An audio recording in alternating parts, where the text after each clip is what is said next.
Welcome to Fresh Talk News Channel.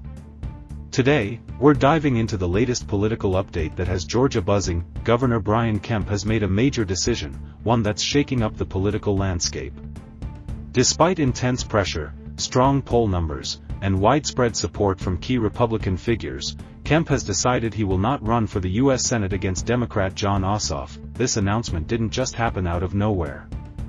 It was the result of intense deliberation, with Kemp weighing his political future against the demands of a grueling Senate campaign.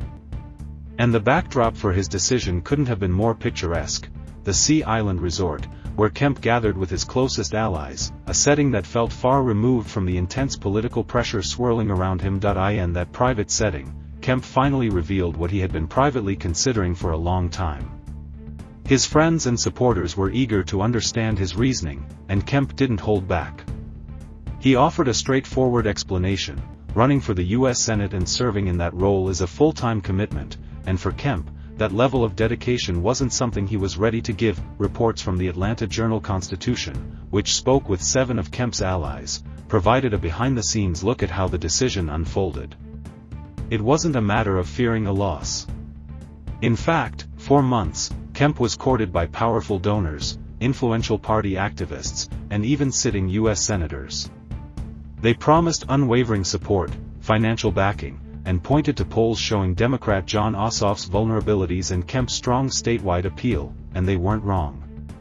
Kemp has built an impressive coalition of voters, blending mainstream Republicans, swing voters, and even hardcore conservatives, a coalition that led him to victory over Democrat Stacey Abrams not once, but twice.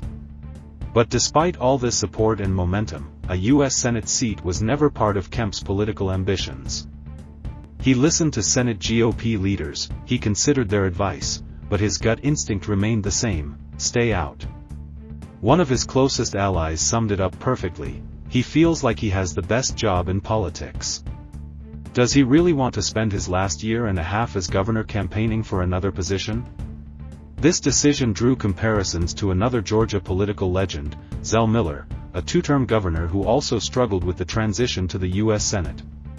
Miller, who passed away in 2018, was known for his frustration with the Senate's slow pace and partisan gridlock, a reality Kemp clearly wants to avoid. But it wasn't just a serious political decision. At a donor retreat at Sea Island, Kemp used humor to deflect the constant speculation. When asked if he would run for Senate, he joked, "Listen, I'm the one asking the questions here," drawing laughter from the room. But beneath the jokes was a very real political calculation, and a sense of relief from Democrats.